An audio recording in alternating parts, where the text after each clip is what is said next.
Good morning and welcome to the Morning Spotlight. My name is Mike Ham. I'm a sales executive for Fidelity National Title Group.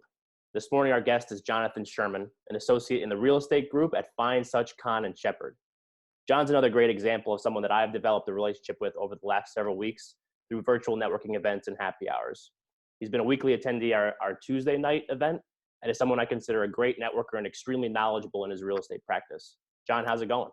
It's going well, as best as it can go, I guess, with everything going on. But That's right. yeah, it's going well. How about you? It's going really well. It's pretty much the same as well as it can be, but just trying to push through and get out the other end of this. So, That- That's it. so tell us a little bit about Fine Such and the work you do there. Sure. So Fine Such is a full service law firm. We have many practice areas: real estate, litigation, trust and estates. So in times like this, obviously, it's helpful to have diverse practice areas. So if foreclosure or landlord tenant is taking a hit due to the pandemic, you have real estate, collections, and other departments to help us carry along and keep us afloat, which is great. The work that I do there, I'm obviously part of the real estate group. It's myself and my partner, Eric Kapnick, who oversees the REO real estate and evictions departments. I basically handle residential and commercial real estate on the transaction side. So I represent landlords, tenants when it comes to commercial leases. I represent purchasers and sellers when it comes to residential and commercial real estate transactions. And I also assist with the REO work, which is, your bank-owned transactions where we represent the seller. It could be Fannie Mae, Freddie Mac, or, another lender on the REO side. Okay, great. So what kind of conversations have you been having with your clients? Many, many conversations. If it's someone who's purchasing, a lot of my brokers and my realtors are putting me in touch with the clients before they even go under contract, which is great on a normal transaction outside of the pandemic, because it's always helpful for a client to understand what they're getting into before they even sign the offer. But right now, it's even more helpful to get them to understand, listen, if you have a job, and for you, it's business as usual, right? You're making an income and you can afford to purchase. Here's what's going on right now. You're fine from a financial standpoint, but when it comes to the process of purchasing, you're going to submit your offer. Your offer will get accepted. For the most part, it's a smooth transition up until you get your inspections. Then we start, coming into some delays. What inspectors are inspecting? What's their process? Are you allowed to attend the inspection? Are you allowed to go into the property? Are the sellers letting you in the property? Other delays would be with your lender. Are they full staff? Did they furlough anyone? Are they working remotely? How many people do they have on board to handle all the underwriting? So you're seeing delays with the lenders, obviously. And then when we get to title, it all depends on what searches can be run. Can you access the county? Are the counties allowing you to go in to do some of the searches that you have to do? But for the most part, we are getting deals closed. Deals are coming in. But those are the conversations we're having with the buyers, right? Right. What happens if the pandemic delays the closing, or I can't get a mortgage, or I can't close? Well, I'm putting in COVID provisions now to CYA me, the client, and give us an opportunity to back out of the deal. God forbid something does come up due to the pandemic that forces us out of the deal.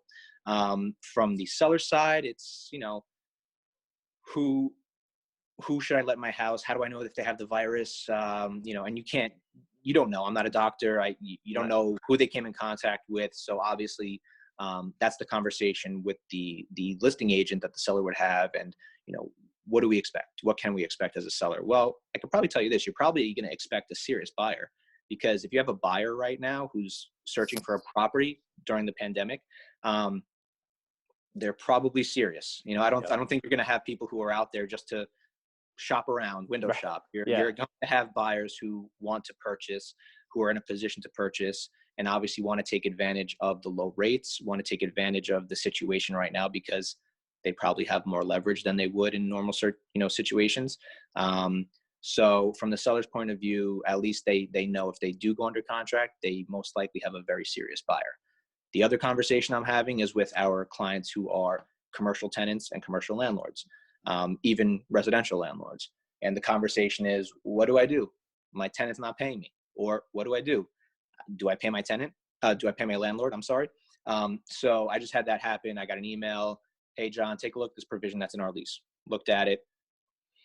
it appeared from the language in the lease that if the tenant could not use the demise premises, right, and they were forced out of the premises, or for whatever reason they couldn't operate business as usual, they actually had an out to not pay rent.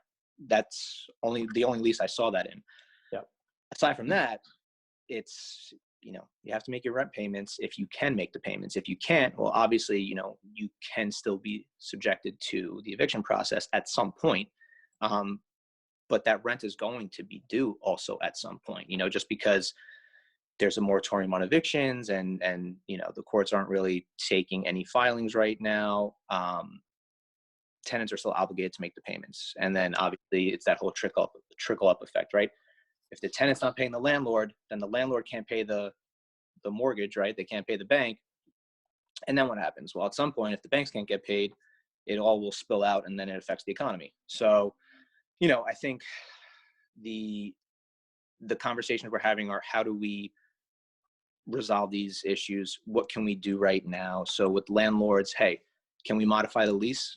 Can we say, okay, no rent for the next 3 months, but we'll modify the lease, and we'll tack on those 3 months to the end of the lease, or we'll prorate it over. If there's three years left, we'll prorate it over the next 3 years, right? We'll stretch it out. So there's ways to go about it. I do have a lot of understanding landlords, thankfully. And that's where you'll find resolutions, when you have a landlord who wants to work with the tenant. I have a couple landlords on the residential side who just told their tenants to not pay them for the next couple months, and they're not going to accept any payment. Right. So if you're in that position and you can afford to do that, that's great. But if you can't, obviously it's understandable. Yeah. There's a lot of people are being affected by this. So right. They're tough conversations to have, without a doubt. Definitely. No, that was great, John. I appreciate it. So I'm going to put our contact information for everyone at the end of this. So if you want to reach out to John to learn more about him, learn more about his business, be sure to check out our Tuesday night virtual happy hours to connect with John and some other great professionals. John, thanks for coming on with us today. Thank you, Mike. I appreciate it. Hope you have a great day, and I will see you tonight. That's right. See you tonight. All Everybody right. else, thanks for watching. Stay safe, and we'll see you next time.